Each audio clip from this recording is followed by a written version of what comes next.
isasama ko lang ho ito. Ipapaskil ko lang itong kay De Lima. Ito na lang nga hong kay De Lima, mga boss chipamo, sir. Oh, ito na lang hong kay De Lima, mga kababayan.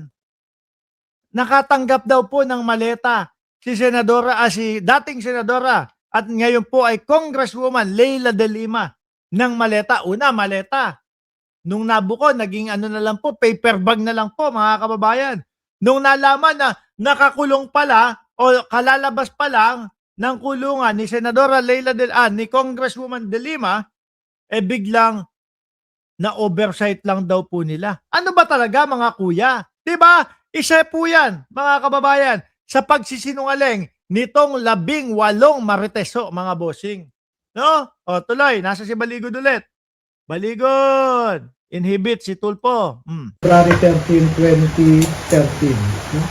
So, wala kaming ibang patutunguhan kundi kulong po eh.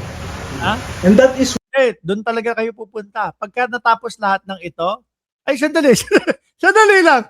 May napansin ako doon. Atras natin. Sabi, wala talaga po kami ibang pupuntahan kundi kulong po eh. Di ba? Ganun.